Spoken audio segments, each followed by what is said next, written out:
오늘은 기뻐하고 삼가하라 하는 말씀으로 말씀을 듣겠습니다. 첫 번째, 주 안에서 기뻐하라. 빌립보서 3장 1절 말씀을 같이 한번 읽어보겠습니다. 앞부분만 읽겠습니다. 시작. 끝으로 나의 형제들아 주 안에서 기뻐하라.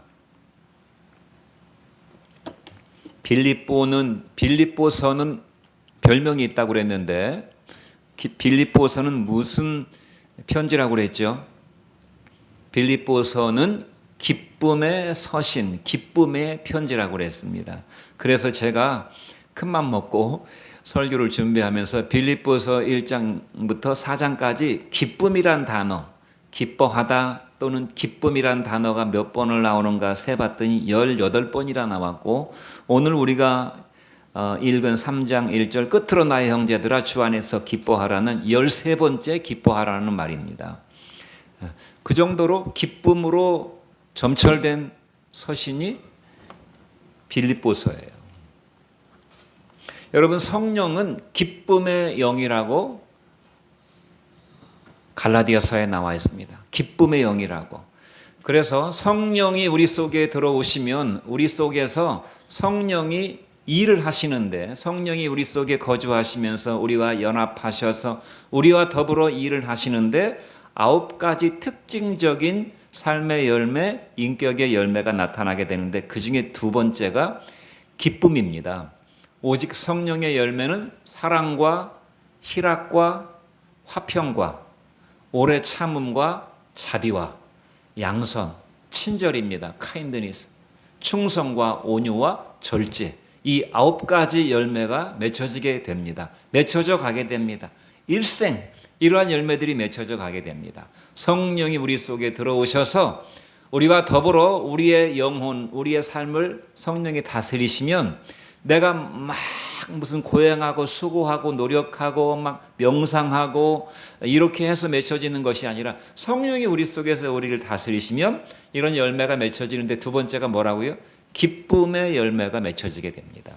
인생을 살 때 짜증나고 스트레스 받고 원망 불평할 많은 일들, 슬픈 일들이 많이 있지만 그런 감정들은 순간 우리 마음속에서, 우리 감정에서 일어났다가 위로부터 내려오는 성령의 물결로 싹 씻어져 내려가게 되고 다시 기쁨을 회복하게 된다, 그 말입니다. 믿습니까?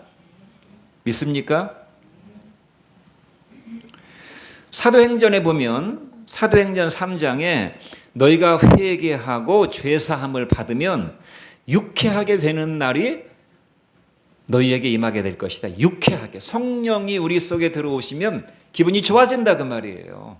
기분 나쁜 일들이 끊임없이, 직장이면 직장, 가정이면 가정, 부부관계면 부부관계, 자식들과의 관계, 형제관계에, 친구관계에 짜증나는 일들은 끊임없이 일어나지만 회개하고 제사함 받은 사람은 곧 유쾌함이 다시 우리 마음을 점령하게 된다는 것입니다. 그래서 주 안에서 기뻐하라 이렇게 말씀하고 있어요. 종말의 특징 중에 하나가 무엇인가?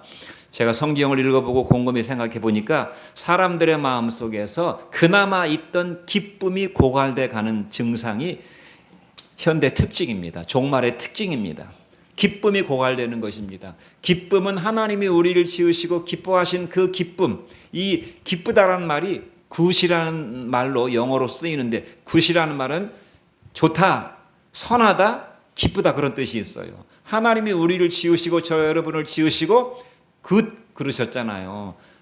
선하게 지으셨고 하나님이 우리를 지으시고 너무너무 기뻐하셨다. 마치 여인이 아이를 낳고 기뻐하는 것과 같은 기쁨. 그 아이 난 기쁨은 아이를 낳기 이전까지의 그 괴로움과 그 긴장과 고통을 싹 날려버리는 기쁨이라고 성경에 나와 있어요.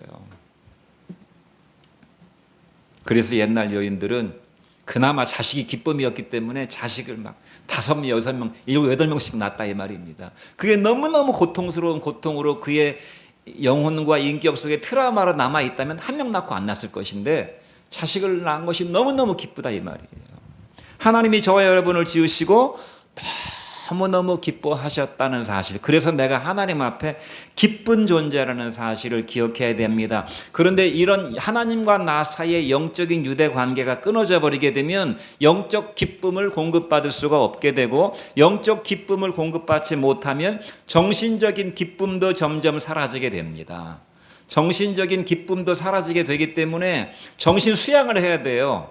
정신 통일을 해야 됩니다. 마인드 컨트롤을 해야 되는데, 이게 정신 수양하고 마음을 컨트롤 한다고 해서 항상 그 기쁨이 유지되는 것도 아니에요. 세상 속으로 들어가면 그나마 내가 평정심을 찾았던, 그래서 나름대로 어떤 내가 누리고 있었던 이 기쁨이 금방 깨져버리게 되는 것입니다. 그것도 고갈돼 버리면 어떻게 됩니까? 이제 막 먹어야 기쁘죠. 막 이것저것 먹어야 됩니다.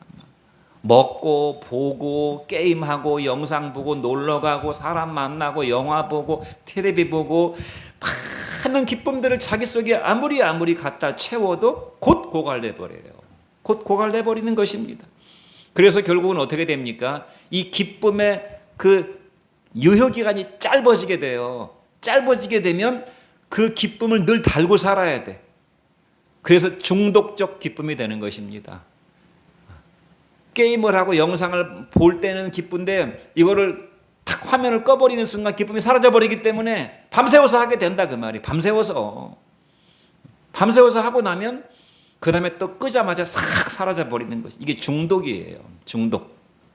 전 세계적으로 마약 중독이 열풍이고 마약으로 전 세계가 무너져 내리고 있습니다. 우리나라도 마약 청정국이라고 했지만 이미 마약 청정국이 아니죠. 마약이 대량으로 유포되고 있어요. 미국이나 캐나다도 펜타닐이라고 하는 아주 엄청난 마약이 들어와가지고 막 거의 좀비 같은 사람들이 길거리에 천집니다. 그 잘 사는 나라, 그 부강한 나라, 그 아메리칸 드림이라고 했던 그 미국과 캐나다, 또 서구 유럽, 뭐 동남아시아, 우리나라, 일본도 마약이 막 점점 창궐 하고 있어요.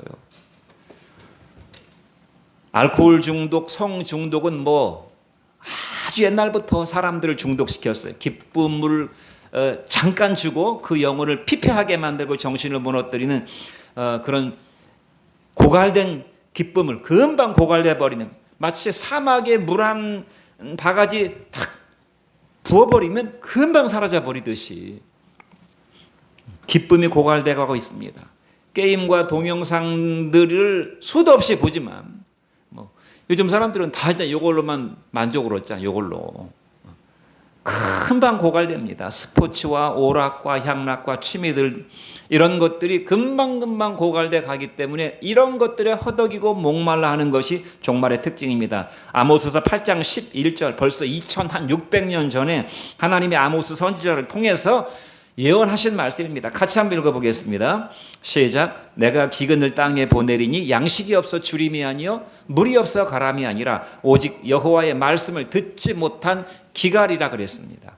내가 기근을 땅에 보낸다고 그랬는데 뭐 농작물이 다 말라 죽는 그런 기근이 아니라, 양식이 없어 줄이는 것이 아니라, 먹을 것이 없어 배가 고프고 마실 물이 없어서 갈증이 나는 그런 기갈이 아니라 여호와의 말씀을 듣지 못한 영적 기갈이라고 이렇게 말씀하고 있어요.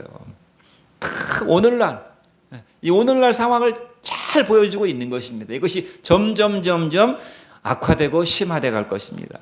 그러므로 사도 바울이 말씀하고 있어요. 빌립보 성도들에게 주 안에서 기뻐하라. 다시 말하노니 기뻐하라.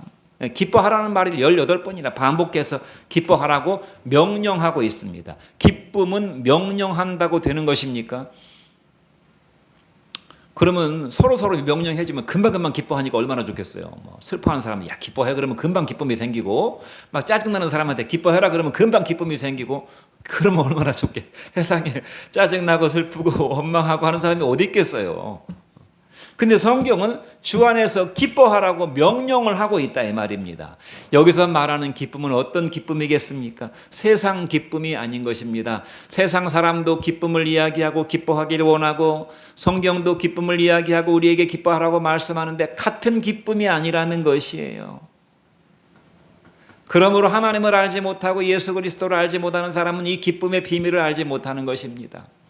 왜 사도 바울이 우리에게 기쁨을 명령하고 있는지를 알지 못하는 것이, 세상 기쁨은 조건적인 기쁨입니다. 기쁠 일이 있어야 기쁜 것입니다. 아무 이유 없이 기쁘지 않아요. 기쁜 일이 있어야 되고 그러한 조건이 충족돼야 되고 내 감정이 막 그것으로 인해서 뭔가 기뻐져야 기쁘게 되는 것입니다.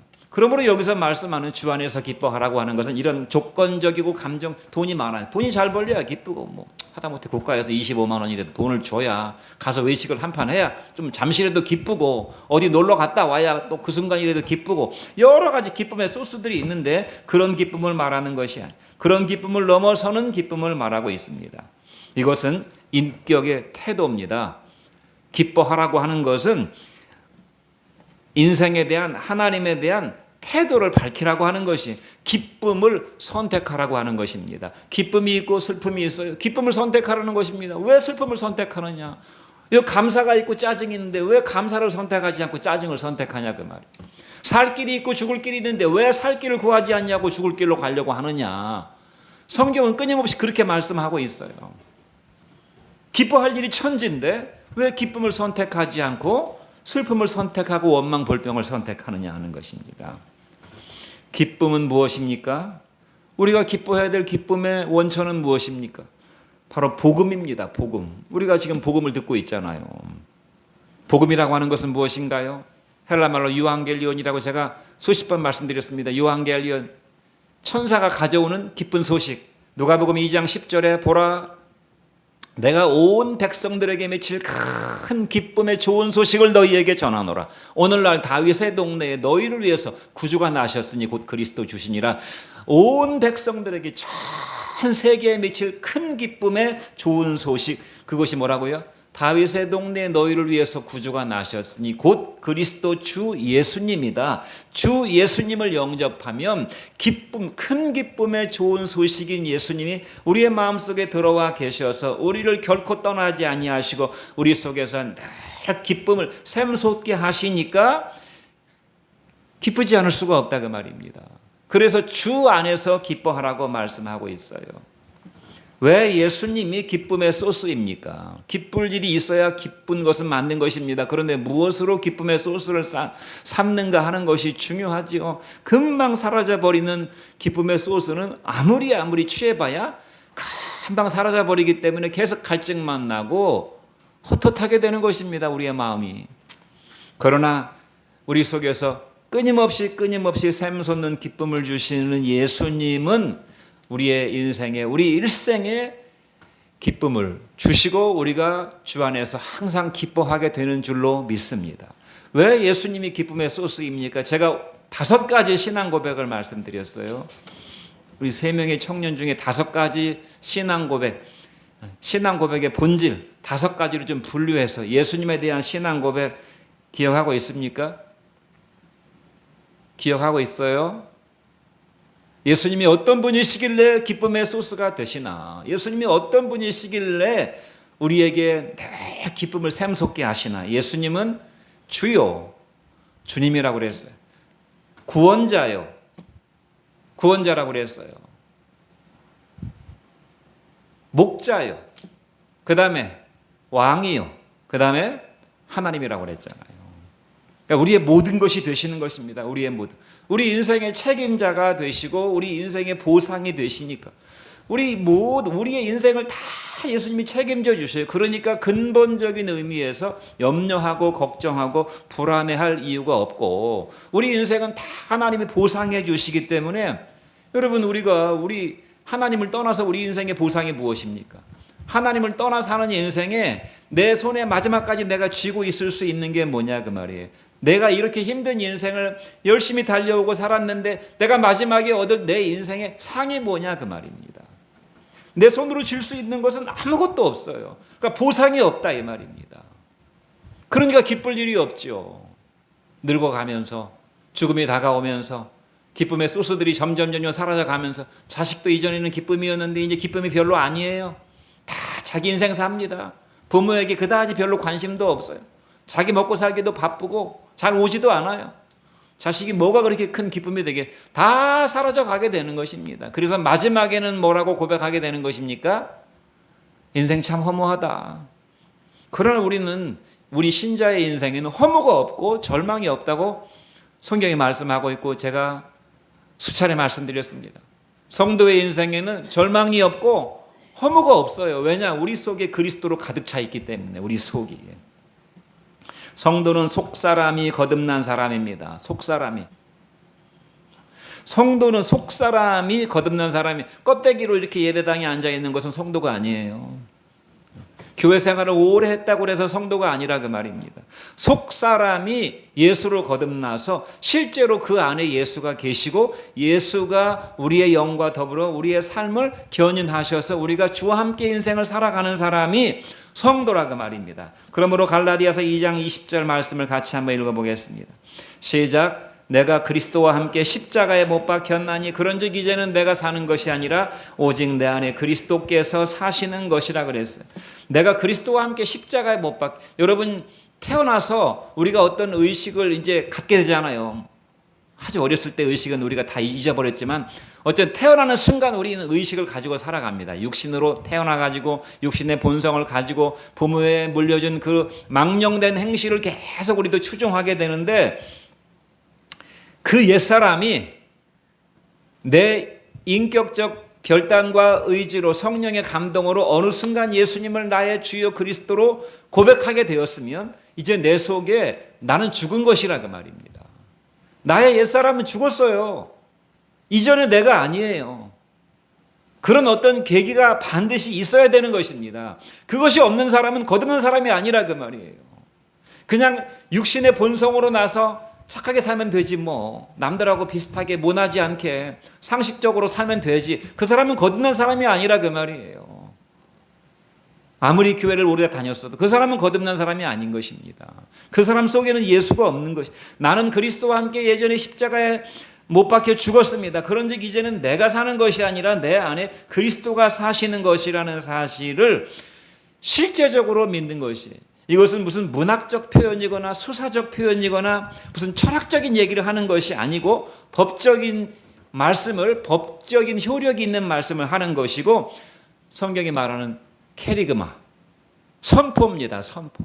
옛날에 왕이 어떤 명령을 내리면 어떤 교지를 내리거나 어떤 법령을 내리게 되면 지금처럼 무슨 뭐 통신 시설이 없기 때문에 이제 이 캐룩스라는 것은 이제 전령을 말하는데 큰 북을 등에 짊어지고 다니면서 말하자면 신하들이, 군사들이 왕의 법령을 그렇게 반포했다는 것이에요.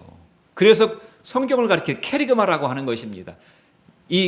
그 전령들이 북을 치면서 왕의 명령을 방방곡곡에 선포하고 다니는 것입니다. 내가 그리스도와 함께 십자가에 못 박혔나니 그런즉 이제는 내가 사는 것이 아니라 내 안에 그리스도가 사시는 것이라 라고 방방곡곡 선포하고 다니는 것이라 그 말이에요. 여러분 금요일 날이 광복절이었잖아요. 1945년 8월 15일 날 8월 15일입니까? 아마 그쯤에 그 일본의 히로히토 천황이 라디오에다 대고 무조건적인 항복을 선포했어요. 우리는 미국에게 무조건적으로 항복합니다. 그 순간 우리나라가 해방이 된 거예요. 일본 천황이 끝까지 항복을 선언하지 않았으면 최후의 한 사람까지 싸웠을 것입니다. 근데 항복을 선포했어요. 바로 그 선포와 같은 것이 선포함으로써 우리나라가 해방이 됐다 그 말입니다. 내가 그리스도와 함께 십자가에 못 박혔나니 그런즉 이제는 내가 사는 것이 아니라 내 안에 그리스도가 사시는 것이라. 이제 내가 육체 가운데 사는 것은, 내가 이렇게 육체를 입고 사는 것은 나는 너희들하고 똑같은 사람이 아니야. 나를 위하여 자기 몸을 버리신 하나님의 아들을 믿는 믿음으로 사는 것이라고 방방곡곡 다니면서 선포하고 다니는 것이 성도의 삶이고, 오늘 우리가 이 자리에 나와 예배 드리는 것도 그러한 선포의 하나의 일환입니다. 그런 마음이 없다면 아무 의미가 없는 것이에요. 아무 의미가 없는 것입니다. 저는 여러분들이 속사람이 거듭난 진정한 성도이기를 주의 이름으로 축원드립니다. 그러므로 가만히 있어도 내 속에 기쁨의 샘이 막 계속 샘솟기 때문에 기쁜 것이에요. 그러니까 만약에 우리가 세상의 모든 슬픔과 짜증과 원망과 스트레스와 이런 것들을 날려버릴 수 있는 내 안에 어떤 영적인 샘물이 솟지 않는다면 그 사람은 스트레스 풀러 가야 되는 것이에요. 조용한 데 가든지 확찬치거리한 데 가든지 가서 그 속을 풀어야 되는 것입니다. 그러나 성도는 그럴 필요가 없다는 것이 주 안에서 가만히 있어도 저절로 기쁨의 샘물이 샘솟게 되는 것이 주님이 뭐라고 말씀하셨습니까? 요한복음에서 누구든지 목마르거든 내게로 와서 마시라. 나를 믿는 자는 성경의 이름과 같이 이미 성경이 말씀하고 있습니다. 구약성 성경의 이름과 같이 그 배에서 생수의 강이 막 흘러넘치게 될 것이라고 말씀했어요. 그러므로 샘이 없으면 어떻게 됩니까? 샘은 샘솟아야 샘이잖아요. 샘이 말라버리게 되면 어떻게 됩니까? 갖다 부어야 되죠. 계속 세상에 이 꾸정물들을 갖다 부게 되는 것입니다. 그러므로 그 영혼의 샘물이 샘솟지 않는 세상 사람은 기쁨에 자기 나름의 기쁨에 뭔가를 갖다가 계속 보여야 되는 것이. 그러나 저와 여러분은 그냥 가만히 있어도 기쁘게 되는 것입니다. 믿습니까? 그냥 가만히 있어도 기쁜 것이에요. 기쁜 일이 있어야 기쁜 것이 아니고 뭔가를 해야 기쁜 것이 아니고 그냥 가만히 주님을 생각하고 있어도 성경을 읽고 조용한 시간에 성경을 읽고 성경을 묵상하고 성경 말씀을 애우고 그 다음에 하나님 앞에 그 말씀을 가지고 기도하면 든든하다 그 말입니다. 마치 좋은 스테이크를 먹은 것처럼 든든하다 그 말이에요. 이런 경험을 해보셨는지 모르겠어요. 여러분들이 아무것도 안 해도 그냥 든든하고 기쁘다 그 말입니다. 제가 그래서 말씀드렸잖아요. 보리밥에 고추장 넣고 비벼 먹어도 맛있다고 그것만으로 인생은 부족함이 없다고 말씀드렸잖아요. 디모데전서 6장 7절로 8절 말씀 같이 한번 읽어보겠습니다. 시작. 우리가 세상에 아무것도 가지고 온 것이 없음에 아무것도 가지고 가지 못하리니 우리가 먹을 것과 입을 것이 있은즉 족한 줄로 알 것이니라. 야, 우리가 세상에 뭐 갖고 왔느냐? 갈 때도 아무것도 못 가지고 간다. 벌거벗은 몸으로 태어나서 아무것도 가지고 가지 못한다. 그러니 우리가 먹을 것과 입을 것만 있다면 인생 살아가는 동안에 족한 줄로 알아야 된다. 족한 줄로 알 것이니라라고 말씀했으니까 우리가 밥을 먹을 수 있고 옷을 입을 수만 있다면 행복의 외적인 조건은 다 충족된 것입니다. 밥을 굽는 사람이 있습니까? 밥을 매일같이 굶고 밥 먹고 싶은데 굶고 입을 옷이 없어서 헐벗고 다니는 사람이 있습니까? 우리 가운데는 거의 없잖아요. 밥을 먹을 수 있고 옷을 입을 수 있다면 이미 행복한 것이다. 뭐가 불만이고 뭐가 불평이고 뭐가 짜증이고 뭐가 갈증이 나느냐. 주께서 이렇게 말씀하셨어요. 그래서 전도자들을 전도 명령 시킬 때도 한 벌 옷만 가지고 가라고 그랬어요. 한 벌 옷만 있으면 된다. 기쁨의 육체적인 조건은 먹을 것과 입을 것이 있으면 족한 것이다. 그러므로 짜증낼 필요가 없다 그 말이에요. 걱정할 필요가 없다 그 말입니다. 주 안에서 항상 기뻐하라. 사도 바울은 나는 배고픔에도 처해봤고 밥 먹듯이 굶어봤어요. 배고픔에도 처해보고 때로는 배부르게 먹어본 경험도 있고 부유했던 적도 있고 가난했던 적도 있고 풍부에 처할 줄도 하고 비천에 처할 줄도 안다. 그래서 자기는 살아가는 일체의 비결을 배웠다는 것입니다. 가난하고 부유하고 배고프고 배부르고 그런 것들은 별로 중요한 것이 아니라는 것이에요. 매 순간 예수를 선택함으로써 기쁨의 비밀을 아시는 저와 여러분 되기를 주님의 이름으로 축원드립니다. 나는 목사기 때문에 이런 말씀을 여러분에게 드리는 것이 아니에요. 나는 이렇게 살아와 봤고 물론 여기에 사도 바울의 고백에는 정말 많이 부족하고 못 미치지만 사도 바울이 어떤 뜻으로 이 말씀을 하고 있는지 나도 대충은 경험해 봤다 그 말입니다. 여러분들도 이런 경험을 해보시기를 주의 이름으로 축원드리는 것입니다. 두 번째, 삼가라. 빌립보서 3장 2절 말씀을 같이 읽어보겠습니다. 시작. 개들을 삼가고 행악하는 자들을 삼가고 몸을 상해하는 일을 삼가라. 삼가라는 말을 3번이나 언급하셨습니다. 삼가할 대상이 무엇입니까? 개들을 삼가하라고 그랬어요. 개들은 뭐냐면 몇 가지 해석이 있지만 가장 일리 있는 해석은 뭐냐면 개들은 이방인 불신자들을 가리키는 것입니다. 개들은 이방인 불신자, 육신에 속한 자를 가리키는 것. 영혼이 죽어버린 자들, 영혼이 죽어버려가지고 하나님과 영적인 연합과 교통을 나눌 수 없는 사람들을 가리키는 것입니다. 그러므로 육신에 속한 자라고 고린도전서에서 말씀하고 있어요. 육신에 속한 자. 육신에 속해서 육신으로 나서 육신을 위해 살다가 육신의 부끄러운 것들만 남기고 죽게 되는 육신에 속한 자, 이 세상만을 살아가는 사람을 말하는 것입니다.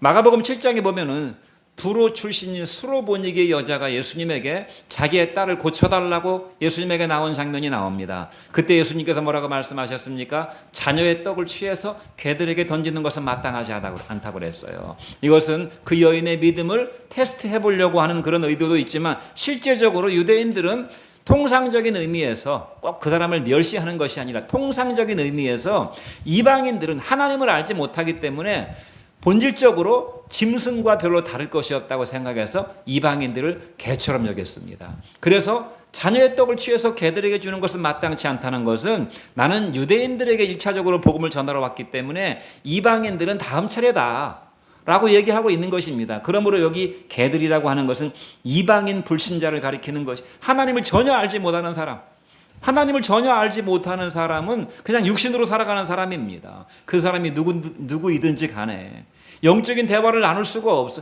영적인 말은 그들에게는 아무런 가치가 없는 것입니다.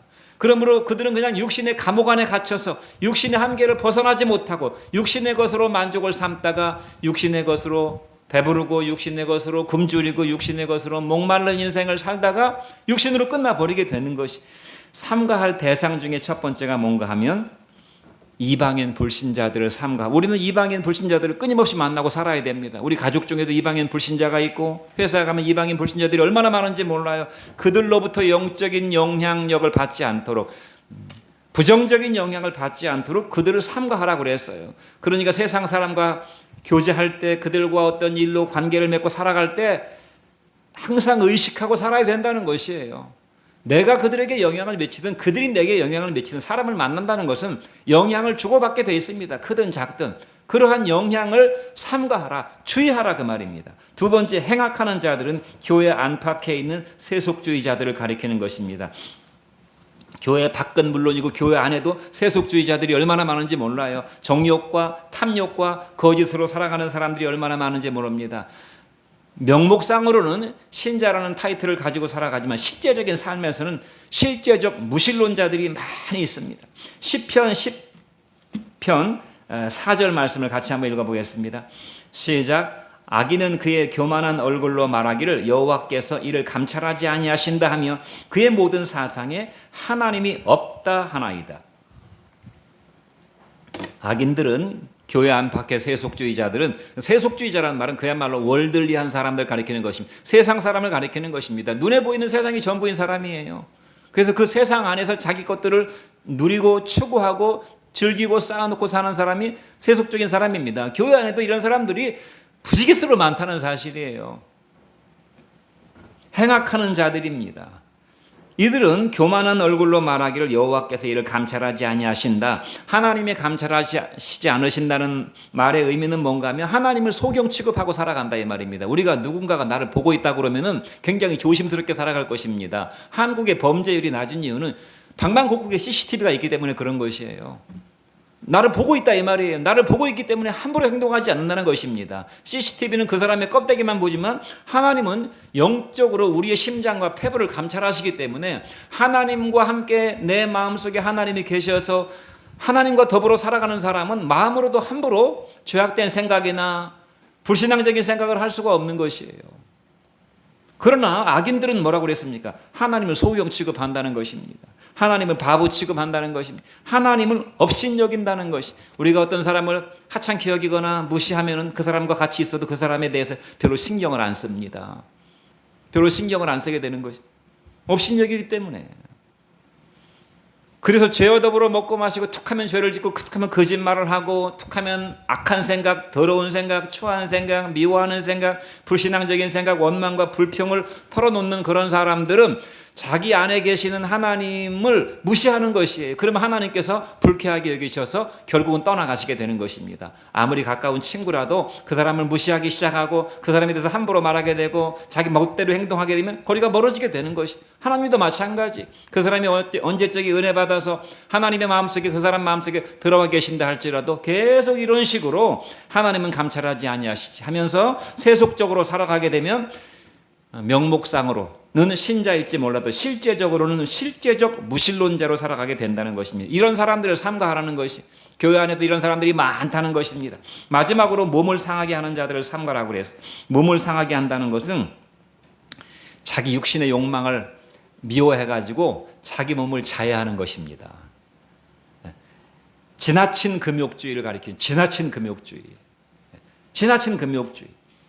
지나친 금욕주의의 이면은 쾌락주의입니다. 이 그러니까 적절한 금욕은 우리의 영혼에 영적인 유익을 많이 주지만 신앙 자체가 금욕적인 사람은, 인생 자체가 금욕적인 사람은 자기한테 가학적이 될 수도 있고 반대로 쾌락주의자가 될 수도 있어요. 이게 다 플라톤의 이원론 철학에서 나온 것입니다. 육체는 더럽고 정신과 영혼은 거룩하다고 생각하는 사람들이, 그래서 육체를 막 죽이는 것입니다. 육체에게 학대를 하는 것입니다. 또 어떤 사람들은 반대로 이렇게 생각하는 것입니다. 정신이 중요하지 육체는 별로 중요하지 않다. 그래서 육신을 쾌락의 도구로 내줘버리게 되는 사람들이 있어요.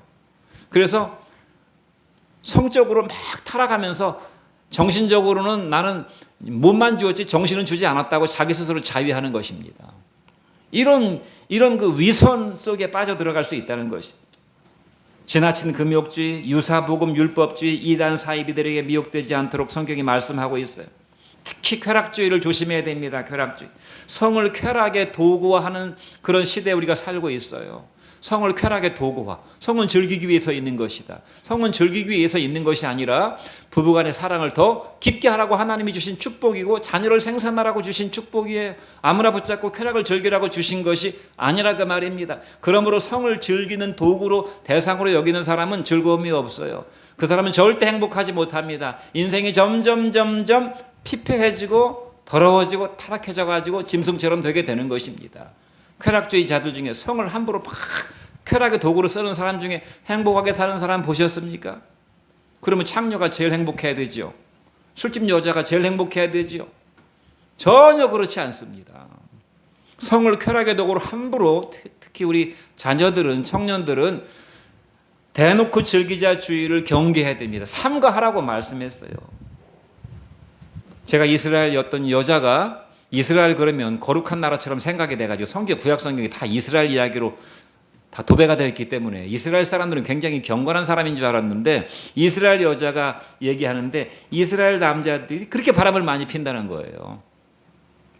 또 LGBT라고 그래가지고 레즈비언, 게이, 바이오섹슈얼인가, 양성애자, 동성하고도 하고 이성하고도 하는 트랜스젠더, 성을 아예 전환시켜버리는 이런 것들이 점점 밑에 수면에 있다가 수면 위로 올라오고 있어요. 성적 타락은 자기 몸에 범죄하는 것이라고 성경이 말씀하고 있어요. 자기 몸에 범죄하는 것입니다. 우리의 죄악들은 대부분 바깥을 향하고 있는데 성적 타락은 자기 몸에 자기가 죄를 짓는 것이라고 성경이 말하고 있어요. 그러므로 이런 것들을 경계하라고 말씀하고, 삼가라고 말씀하고 있어요. 삼가라고. 뭘 삼가라고 그랬습니까? 개들을 삼가고 행악하는 자들을 삼가고 몸을 상하게 하는 일을 삼가라고 말씀했어요. 삼가라는 말은 경계 근무를 쓰는 초병이 주변을 경계하는 것을 말하는 것입니다. 전쟁 중에 초병의 임무가 얼마나 중요합니까? 자기도 살고 부대원도 살리려면 눈을 부릅뜨고 경계 근무를 써야 됩니다. 경계 근무 쓰듯이 삼가라는 것이 행악하는 자들과 개들과 너희 몸을 상하게 하는 이런 잘못된 것들을 삼가하라고 말씀하고 있고 매우 조심하라는 말입니다. 빙판길을 걸어갈 때 여러분 추운 겨울날 막 빙판길, 내리막길인데 빙판길이 얼마나 조심조심 걸어가야 됩니까? 조심조심 삼가해서 인생을 살아가라고 말씀하고 있어요. 뭐를요? 불신자들과 세속주의자들과 다른 복음을 삼가하라고 말씀하고 있습니다. 왜 그렇습니까? 이런 것들이 저와 여러분의 마음을 훔치기 때문에 그렇습니다. 훔치기 때문에 우리의 마음은 금방 뭔가에 훔침을 당해가지고 그것이 우리를 지배하고 있다는 사실을, 지금 내 마음은 누가 지배하고 있는가 잘 생각해 보세요. 자기 마음을 한번 들여다보세요. 내 마음을 지배하고 있는 것이 뭔가를. 주님은 그래서 뭐라고 말씀했어요? 너의 마음을 다하고 성품을 다하고 힘을 다해서 주 너의 하나님을 사랑하라고. 뭘 다해서 주님을 사랑하라고요? 마음을 다하고 힘을 다하고 성품을 다해서 주 너의 하나님을 사랑하라고 말씀했어요. 빌립보서 4장 6절 말씀은 또 뭐라고 말씀했습니까? 아무것도 염려하지 말고 오직 모든 일에 기도와 간구로 너희 구할 것을 감사함으로 하나님께 아뢰라. 그리하면 모든 지각에 뛰어나신 하나님의 평강이 너희의 마음과 생각을 지켜주신다고. 그러니까 사람이 영혼을 잃어버리게 되고 불행하게 살게 되고 무가치하게 살게 되는 것은 자기 마음을 지키지 못해서 그런 것이. 성령이 자기 마음의 주인 노릇하시도록 성령이 여러분의 마음의 주님이 되고 왕이 되셔서 여러분의 인생을 주도하셔야 되는데, 성령이 내 마음을 주장하지 못하게 성령을 밀어내버리고 다른 것들이 내 마음을 점령하게 방치했기 때문에 인생이 불행해지게 되고 무가치해지게 되는 것입니다. 여러분, 성도의 인생은 영적 전쟁이라고 디모데전서 1장 18절로 19절이 말씀하고 있어요. 같이 한번 읽어보겠습니다. 시작. 아들 디모데야, 내가 내게 이 교훈으로 명하노니 전에 너를 지도한 예언을 따라 그것으로 선한 싸움을 싸우며 믿음과 착한 양심을 가지라. 어떤 이들은 이 양심을 버렸고 믿음에 관하여는 파손하였느니라. 믿음이 있었어요. 그런데 그 믿음의 양심을 버렸습니다. 그래서 그 믿음의 배가 인생을 거친 인생의 바다를 항해해야 되는, 이 죄악의 바다, 세속의 바다를 항해해야 되는 그 믿음의 선이, 믿음의 배가 파손돼 버렸다고 그랬어요. 그래서 죄악의 바다에 빠져서 죽어가는 인생을 살아가고 있다고 성경이 말씀하고 있어요. 믿음의 선한 싸움을 싸우라고 그랬어요. 내가 전에 너에게 가르쳐줬던 그 예언의 말씀은 성경 말씀을 가리키는 것입니다. 성경 말씀을 가지고 선한 싸움을 싸우고 믿음과 착한 양심을 가지라고 말씀하고 있어요.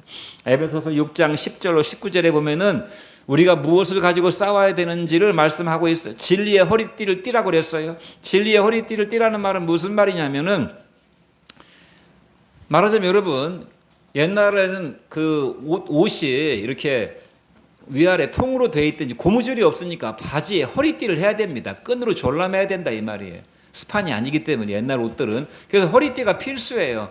허리띠를 하지 않으면 옷이 흘러내려가든지 옷이 치렁치렁해져 가지고 막 다닐 때 걸리거나, 전쟁터의 병사가 막 이 두루마리 장상 같은 걸 입고 전쟁을 할 수가 있겠습니까? 옷을 질끈 허리띠로 동여매고 싸워야 되잖아요. 그래서 진리의 허리띠로 동여매라고 말씀했어요. 이것은 뭘 말하는 것이냐면 인생을 단순하게 살라는 것입니다. 진리의 허리띠로 질끈 동여매고 너무 복잡하게 인생을 살지 말라는 것이에요.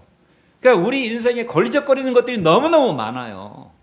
우리가 많은 것들에 다 가치를 부여하고 거기에 신경 쓰고 살아가니까 이게 복잡하게 얽혀 있다 이 말입니다. 인생이 복잡하면 예수를 믿기가 어려워요. 인생이 복잡하면 웬만한 것들은 툭툭 털고 가야 되는 것입니다. 진리의 허리띠로 질끈 동여매고 별거 중요한 거 아니기 때문에 진리의 허리띠로 탁탁 치고 가야 된다. 진리만 붙잡고 가면 된다 그 말입니다. 신경 쓸 게 너무너무 많으면 절대 예수를 제대로 믿을 수 없다는 거. 진리의 허리띠로 질끈 동여매고 옷차림을 간편하게 하라는 것이.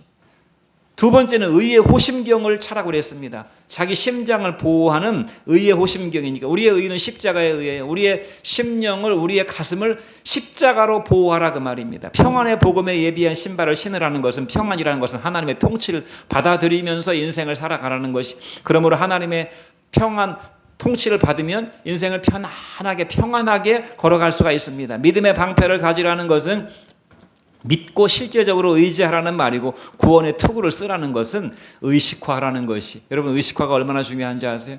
오늘날 기득권 세력이 된 이 운동권들이 전 이 방방곡곡을 다 틀어주게 된, 권세를 틀어주게 된 것은 80년대 그 의식화 운동이었습니다. 80년대 학번들은 무슨 연구회, 무슨 경제 문제 연구회, 환경 문제 연구회, 노동 연구회, 이런 것들을 수도 없이 많이 만들어 가지고 서클 활동할 때 맨날 무슨 책 읽고 서로 토론하고 발표하고 이런 것들 하면서 밖에 나가서는 체류탄 던지고 싸우고 이렇게 했던 것이, 그들이 지금 주류가 됐잖아요. 대한민국 사회에. 의식화가 이렇게 무서운 것입니다. 의식화가. 한번 의식화가 되면 이 의식이 잘 바뀌지 않아요. 그래서 우리는 구원의 투구를 쓰고 구원의 의식화가 되어야 된다 그 말입니다. 구원의 의식화. 세상 사람도 의식화를 하는데 왜 믿는 성도들이 의식화를 안 합니까? 연구하고 공부하고 나누고 발표하고 실천하고 농활 같은 거 가가지고 농촌 봉사활동 같은 거 했잖아요. 실제적으로 뭐 힘들게 일하는 농사 짓는 사람들 도우러 간 것만이 아니에요. 다른 목적이 있어요. 농촌 봉사활동 가면서 거기 가서 실제적으로 모여서 토론하고 하는 것입니다. 다. 구원의 투구를 쓰라는 말은 바로 그런 말이에요. 성령의 검, 곧 하나님의 말씀을 가지라고 그래서 듣고, 하나님의 말씀을 듣고, 잘 듣고, 말씀을 읽고, 말씀을 묵상하고, 말씀을 암송하고, 말씀에 순종하고, 이렇게 돼야 의식화가 되는 것이에요.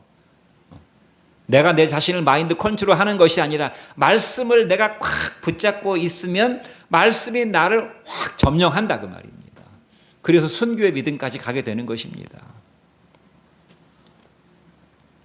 그러므로 영적 무장은 내 안에 예수님이 내 마음을 지키시고 내게 다가오는 여러 가지 것들을, 여러 가지 적들을 삼가하게 되는 것입니다. 만약 그렇지 못하면 여러분은 패배하게 될 것이고 지배받게 될 것이고 부끄러운 인생을 살고 멸망의 인생으로 끝나게 될 것입니다. 교회 다닌다고 세례받고 직분 받았다고 예배 드린다고 기독교 가정이라고 심지어 봉사하고 섬긴다고 안심할 것이 아니 내 마음에 예수 그리스도가 나를 점령해야 됩니다. 구체적으로 무엇을 어떻게 하라고 말씀하고 있어요? 빌립보서 3장 3절 말씀 마지막으로 읽겠습니다. 시작. 하나님의 성령으로 봉사하며 그리스도 예수로 자랑하고 육체를 신뢰하지 아니하는 우리가 곧 할례파라. 할례파란 말은 하나님 백성이라 그 말입니다. 참된 하나님 백성은 어떤 사람이라고요? 교회 다니는 사람이 아니라 율법주의자가 아니라 세속주의자가 아니라 하나님의 성령으로 봉사하고 그리스도 예수로 자랑하며 육체를 신뢰하지 않는 사람이라고 그래서 하나님의 성령으로 봉사한다는 것은 성령이 여러분 속에 들어가셔서 성령이 하나님의 일을 스스로 하시도록 만들어드리는 것입니다. 나는 그냥 육체의 도구로 하나님 앞에 내어드리는 것입니다. 예배드리고 기도하고 전도하는 것도 성령께서 여러분 마음속에 들어가셔서 그렇지 아니하고는 견딜 수 없는 그런 예배가 되고 기도가 되고 전도자가 되는 삶을 사는 것이 성령으로 봉사하는 것입니다. 사랑하고 공의를 행하고 섬기는 것도 다 성령께서 여러분 마음속에 그런 소원을 주셔서 역사하실 때 성령으로 봉사하게 되는 것입니다. 그러므로 죄가 틈타면 즉시 죄악을 뱉어버리고, 왜냐하면 죄는 불쾌하게 하는 것이기 성령은 우리를 유쾌하게 하지만 죄는 불쾌하게 되는 것입니다. 잠깐의 쾌락 뒤에 엄청난 불쾌감이 몰려오는 것이 죄악의 특징이에요.